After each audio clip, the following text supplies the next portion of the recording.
welcome to your OCB Natural Edge. I'm your host, Sean Sully Sullivan, with my two amazing co-hosts, Jody Sheckley Wright, the Doctor of Muscle, and Aubrey Warwick, the girl who makes them shoes look so easy and good. Hey, this episode on Insider, we're going to get into the history of the Yorton Cup. I'm going to be changing some gears here because I want to go over the history of the Yorton Cup. We're going to start covering some interesting athlete profiles. We're going to start doing a little sub-feature called Quest for the Cup, where we're going to go back and peek in on some of the athletes that have been on here before that are getting ready for the Cup, and just try to get everybody really, really interested and build up some real fun momentum for this year's 20th anniversary of the Yorton Cup. On Pose Down, we have our Nashville show, Music City Natural Kingdom down in Orlando, Florida. A couple of great athletes, three great athletes to spotlight. And our pro tip of the day is, when should you compete if you're told to wait and you really want to do a show? A dilemma we've all faced. So let's start off by starting with the Yorton Cup. And I want to start talking about Yorton Cup history. And every episode will cover one or two Yorton Cups. This time I want to cover Yorton Cup 1, because Yorton Cup 1 is the one that almost never happened. It's the one that started it all off, but it almost never happened. Now, Yorton Cup 1 happened November 11th, 2005. November 11th, for those of you who don't know, it's a very, very important day for us people in the armed forces. But the week before, a massive Hurricane Wilma, hit Florida. So Matt Shepley had decided that he wanted to come up with a marquee event called the Yorton Cup in honor of Chet Yorton. Now, we've talked about this in previous episodes, so go back through the databases and you can hear a little bit about Chet and Matt, where all that came from. When the hurricane hit, Matt had about 85 or 90 competitors. Now, back in 2005, we really only had three categories. One for men, bodybuilding, and two for women. Either you guys know what the other two categories for women we had in 2005? What were they? I was going to say figure and bikini. Nope. Figure is right. And okay. Physique? Women's bodybuilding. Women's bodybuilding. So it predated women's physique. It predated bikini. It predated all of it. Wow. It was just men's bodybuilding and figure and women's bodybuilding. Now, simple. It was a simpler time. Far less standards. I remember 2005 as well. Brings me back to the day. And Matt was able to pull a rabbit out of his hat. What happened was when Hurricane Wilma had hit, it had destroyed his venue. But he found the one hotel in Fort Lauderdale, Florida, that wasn't flooded, wasn't damaged, didn't get destroyed. There was only one hotel, and he found it. And they also happened to have one of those big ballrooms with 20-foot ceilings, and they could do the staging. It could seat a bunch of people. So the Cup was back on. A disaster was averted. But the problem was, out of the 80 competitors, because of the hurricane, the disconnect, about a week of people not thinking there was going to be a show, there were only about 45 of us that showed up. And I say us for a reason, because I was there at ground zero. I was entered in the men's bodybuilding. Now, there was masters, 40 plus, there was a novice category, and then there was the open bodybuilding, and then there was an over age 50 bodybuilding. Now, there were 19 bodybuilders that showed up in total, so there were 19 male competitors, and I was one of the ones in the 40 plus, and I came out ahead on that. But I remember there was Kevin Wakefield was the runner-up to me in that category, and Kevin went on to have a very distinguished career in bodybuilding. He was still competing until just recently. Then in the bodybuilding open, there was split into two classes. There was a lightweight and a heavyweight, and I was in the lightweight class. And there were a couple of really, really great competitors there. Troy Ecken was in the top 5. Troy Hill was another competitor, another great competitor, had a long OCB career. And it was just really, really great that was like kind of the melting pot where we all got together. And then in the bodybuilding B class, it was the one and only William Powell that won that B class. And I will tell you right now, backstage, there were a lot of good competitors, but we were all backstage. It was like this fellowship, and we're having such a great time. Like, hey, and I thought it was going to be between Chris and I, or maybe Nate. And, oh, look at this, we might come home as the first Yorton Cup champion. And then in through the back comes this silent figure, and he's like got this hoodie thing on, whatever, and all of a sudden he takes it off, and he's already dream tanned up. And we took one look at him, and it was William Powell, and we were like, party's over. And in true William Powell fashion, he saw that it was just stunned silence, and came over and just started chatting with us and started talking with, and people are like, that is, it's William Powell. He's a WNBF pro and a this pro and a that pro, and he's won everything. And I'm like, and we all forgot. It was so cool because we all forgot that there was a contest that was about to go on, and the men's open was just about getting ready to go. He made friends with everybody and just made a lasting impact. So was that the first time you met him? It was the first time we ever met, and it turned into a lifelong friendship. It was one of my sadder days in bodybuilding when he passed away in January. But having him as the first overall men's champion in the Yorton Cup was special because he was the real deal. Absolutely. Well, many are carrying on his legacy. We can't forget the female class. So I want to talk about the figure category now. In the figure, 12 figure competitors entered, and it was immediately apparent to me that the front runner going in was Katrina Roundtree. Katrina was figure personified for OCB. You wanted to start a figure category, and figure was still very, very new to the sport and very, very new for us. And you wanted to turn around and just put this up as, this is the template of what we're looking for in figure. Katrina nailed it. Some of the widest lats I've seen, cap deltoids, really the X-frame that we talk about now. The X-frame, I believe, came from somebody talking about Katrina's physique the first time she was on stage in an OCB event. And I remember being there as a judge, and somebody said, man, she's not just wide. Look at those legs. That's like an X. That's an X-frame. I think that's where it came from.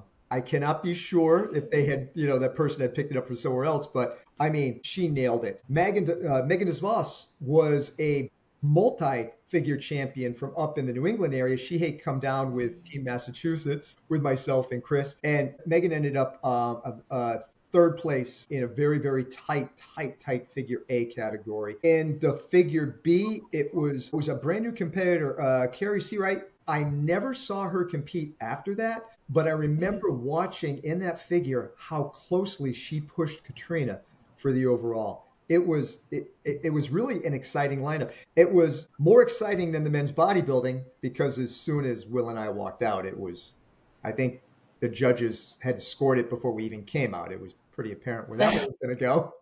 But in that open figure class, it was a tightly contested battle, and then Katrina became our first Yorton Cup figure champion. And that left nobody else but the bodybuilders. And we had two classes of bodybuilding, 10 female bodybuilding competitors. That's how popular bodybuilding was back then. There was always 5-10 competitors. As a matter of fact, I think Matt said before the hurricane, he had like 16 female bodybuilders that were going to be at the Yorton Cup. Wow. We narrowed it down to 10 because of that. Doreen Harris was our bodybuilding champion. And Doreen went on, she won a lot of pro shows and a lot of different organizations. She was around for a very, very long time. And I don't want to say that she walked away with it because she had Kelly Correa, again from Team Massachusetts, coming down with us, who was a fantastic competitor who won category A. But in the overall, it was the Doreen Harris show. And that wrapped up our first Yorton Cup championship. It was a good selling crowd. I don't think the show, Matt made a ton of money with the show. That wasn't what his intent was. He wanted to get the first one out. He wanted to have something in the books that was a major championship for the OCB that we could build upon. That is super cool. Yeah. Now, can I ask you, because here we are 20 years later, what specifics come to mind that was the flavor of OCB originally that we still see in shows today, whether it was the judging style or the way that Matt executed that event? What stands out to you in just continuity? It was Matt, when he started the OCB, it was started like as a message board. Everybody had to respect each other and have values and commonality. And he brought that into his competitions. And the OCB had started in 2003. So 2005, we were only a couple years in. So there weren't a lot of shows, 5 or 6 promoters, maybe 12 or 13 shows. So at that time, we were able to keep that tight-knit community feel at all the shows. So wherever you went, you had that fundamental understanding that you were respected and appreciated whether you were first or last. Matt was really, really keen on making sure that promoters had expediters that came in that would keep it fun backstage. It had to be fun. He wanted people relaxed. He Nice. wanted people feeling good going in and going on stage, which I still think is a mainstay. And here's the other thing that he did. He was meticulous about stage design. He really wanted the stages to always be professional. And he made sure that all the shows maintained a really, really nice professional looking stage. And had that good production value. He was always investing in light kits and whatever. He'd travel all over the place to make sure everything looked good. And I think those are the continuity things. I think any OCB event that you go to, you're going to generally see a really, really nice stage, good award, and just a really, really great fun-filled atmosphere. And those have become our benchmarks. Harder to do with 119 shows than it was for Matt to do with 12 or 15. Woo! But he No doubt. He managed to keep that going. Awesome. That's fantastic. And here we are now on to our 20th anniversary. But yeah, each episode we're going to kick out a different Yorton Cup and do a little bit of the history. I know that some of the people watching this episode are going to be like, yeah, okay, pretty pictures and cool things that are flashing in the background. But I think the history is important. Every sport has a history, but natural bodybuilding doesn't. We don't embrace our past. It's all about how you look and your 5 minutes of Instagram fame and your 2 minutes of getting your trophy at the show, and then it's on to the next thing. And I think we need to go back and embrace our history and celebrate our past champions, particularly the Yorton Cup champions, and really keep that history alive because it keeps the memory alive. What's your legacy in the sport? Your legacy in the sport is the 30 seconds that you're on stage and getting your award. If we can keep that alive in our major events, our major event like the Yorton Cup, it keeps the history of the athletes alive. It keeps the fun stories alive, and it just keeps it going. So I want to cover one per. But we also have a bunch of athletes that are getting ready for this Yorton Cup. Now, if you remember, our first 4 episodes, we talked to 4 different athletes in our athlete interview spotlight that are getting ready for the Yorton Cup. So let's catch up with them now on their quest for the Cup.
Because I do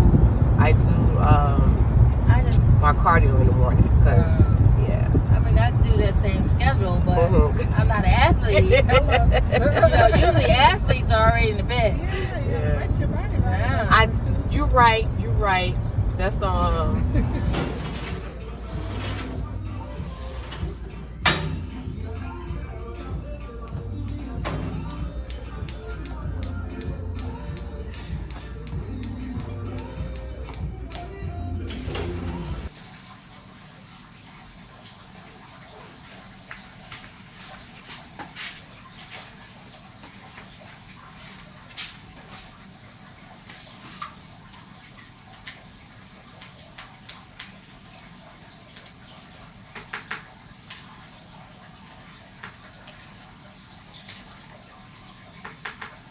I'm going to bed. all right, tonight.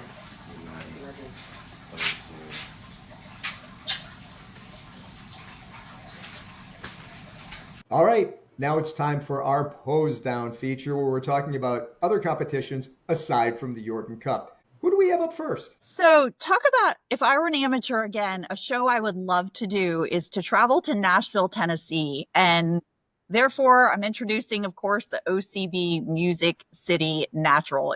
it just sounds fun. It sounds like it would be an amazing time. And I'm sure that it was. Anna Korsmeyer is the promoter of that show. She had over 70 competitors and love to share the footage of the great time everybody had.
This is your mother.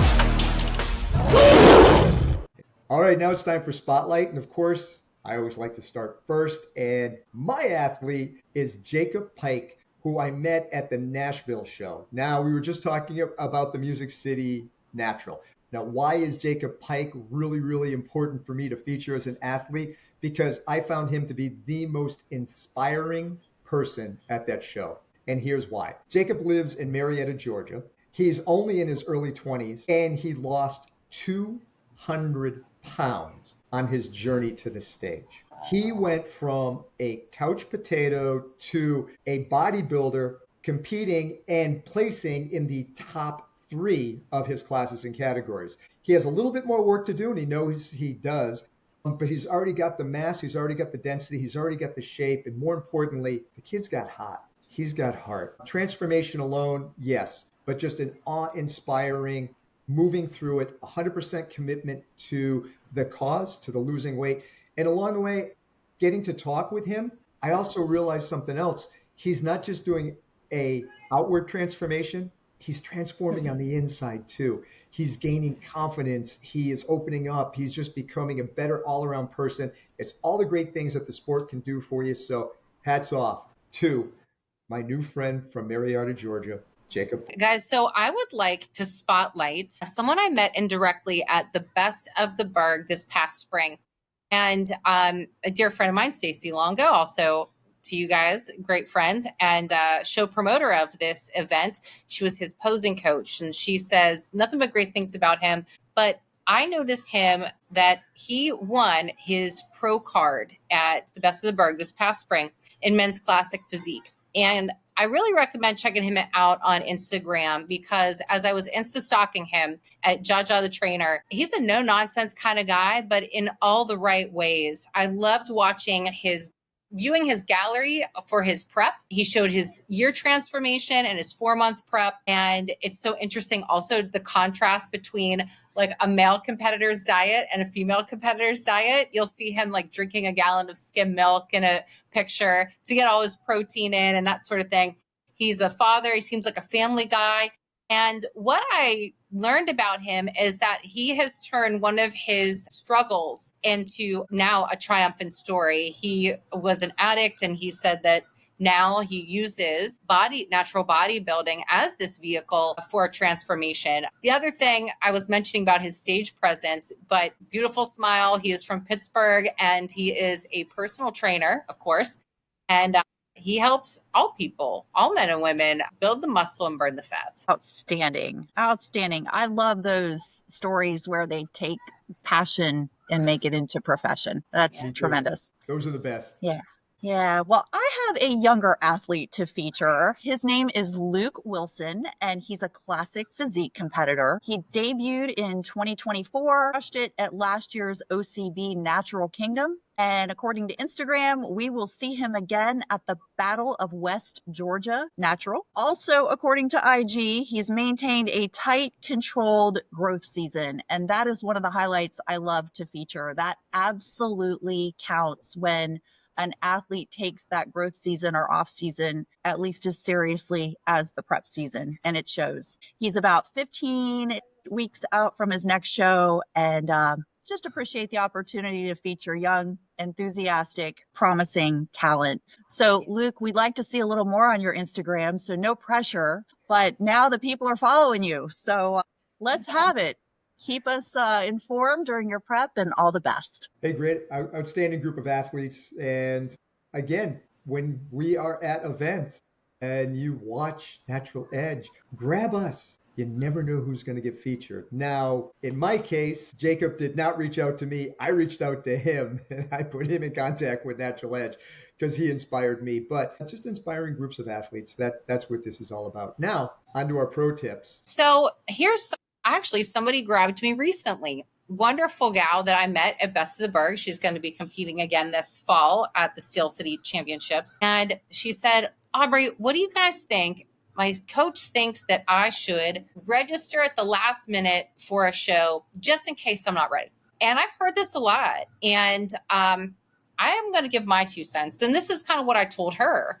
I said, well, have the discussion with your coach. What is most in alignment with you? Because I feel like if I just jump all in, right? And I'm like, no matter what happens along the way, I'm going to follow through with a goal. And for those people who know me, Jody's got to know me pretty well. Like, no matter what, I've signed up, I've paid for it. Even if my butt is dragging on the ground and my camel glutes haven't tightened up yet, I'm still showing up. Okay. And I have done that, guys. I have done that where, I signed up for a show. I had kind of like this big life event that happened. And some people might have said, you shouldn't have stepped on stage. Now, did I look good in a bikini? Yeah.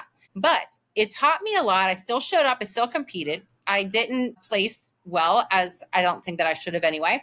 But I was there to add to that winner's day. And my thought is, if you have the emotional maturity for that to show up and still learn for it, like, follow through with it. That is my perspective. I don't think there's a wrong way to go about it, but I want to kind of toss it to you, Jody, and see what you would do and what you would tell this person. Yeah, great response. You're speaking from personal experience too. And that's worth so much. Well, I think this may be more common sometimes than we think, especially with new athletes, because I see this on social media. My coach said I need to do XYZ, and what should I do? And so it's a very natural, normal, yet amateur, I'll say it, amateur thing to just go ask friends and family who don't know a lot about the sport. You're really putting your toe in a danger zone there, because grandma's always going to be your biggest fan. So it might not be the most objective answer, but I would encourage that athlete to ask his or her coach the reasoning. I strongly feel the coach should always be able to provide solid reasoning. And that's going to be your best answer, because otherwise we're just talking behind the scenes. We're just guessing. We don't have all of the information. So it's so important for this scenario and all scenarios, when you're questioning something that your coach is advising, always best to have, even if it's a hard conversation, a direct conversation with the coach. So why the coach is directing them to do A versus B versus C. But then I would also say that the coach might not be confident that that competitor is going to be ready until a certain period of time. And some people psychologically can handle that. Some people can't. Some people learn to handle it. So I'll pause there. That's my 2 cents. Putting it off too, sometimes you're right. It depends on the person, where if you put it off, it's not that person's going to get any better. It's like sometimes it's just like, oh, wait, you mean I have an extra 4 weeks? Okay, I'll keep putzing around. But Yep. Not trying to piss off any coaches out there by anything I say, because there's some really good coaches out here. But I see this more and more now than I did back in the 80s and back in the 90s. Of course, coaches now are more and more and more important. One thing I got to say is the coach works for you. You don't work for the coach. And the other thing that I need to say is to defend the coaches. So I'm defending coaches now. And this one is that you are their business. So your stage presence is a reflection on them. So you have to take that with a grain of salt. They don't want you competing unless you look your absolute best, because it makes them look good and enhances their business. So it's kind of like a synergy there. But one thing I want to say to competitors and coaches is, if you're a competitor and you really want to do a show, what's your motivation? Is your motivation to win, or is your motivation to go and find out something about yourself, to experience something, or maybe just to be part of a fun show? Maybe you just want that experience. That is something that you would need to let your coach know, hey, I know I'm not going to win, but I want to go because I want to have fun. My friends are there, whatever. One story I always like to tell is that in 2006, I competed in the Gaspari Natural Pro Show. I was 6 weeks out from the pro show that I was going to be doing, but I jumped in on this show knowing I wasn't ready. And why was I doing that? Because 5 of my best friends and the biggest names in natural bodybuilding were going to be on that stage at that time. And I wanted to be up there and share that moment with them. I knew I wasn't going to be at my best. I knew that. I knew I was lucky out of 20 competitors if I was going to be 10th. Then I was 10th. But I wanted to be up there at that moment with them, so I was mentally prepared. It was one of the most fun experiences I ever had. So you can always gain something out of a show besides a bobble or besides a placement or besides something if you go in with that right mindset. If you have that mindset, then talk to your coach and go for it. And now here is something I wanted to talk to the coaches about. I know you're going to have that competitor that's not going to look 100%, and you're afraid they're not going to make them They're not going to make you look that good on the tail end of it. Remember where their transformation was. And also remember, as a coach, you're not just responsible for helping them become a better athlete. Part of coaching is helping them become a better person overall. And what's the best way to become a better person is to learn humility going in knowing you're not going to win. Learning how to lose is one of the most important parts of this sport that is often overlooked. I have seen people go on a winning streak of 5 shows, and then they lose the 6th, and we never see them again because they don't understand the art of losing. There's an art to losing. And if you're not prepared and you got a client that you know is not 100% ready, and you want them mentally prepared to lose so that when you build them into that champion physique and they come in a tight second at the Yorton Cup, they don't fold like a lawn chair and disappear from the sport. You want to be able to then rebound them and bring them back as a champion. That makes you a better coach. So that's my advice on that. Amen to that. That was so good, Sully. Wow. Ooh, snaps and freaking bow down. That is some Sully speak if That I've was ever good. heard it. That was good. That was valuable. Fully speak. Hey, and as we wrap up, I just wanted to remind everybody about the contest we've got going on, a free entry to whoever gets the most listeners. So all you got to do is bring listeners to this episode or to the next episode, have them jump down into the comments and throw down that at so-and-so sent me, new listener, I have subscribed. Whoever ats get the most at attention gets $100 off their next entry. That would be pretty much everything somebody wants to enter in an amateur show, or $100 off your pro entry into your next pro show, courtesy of The Natural Edge.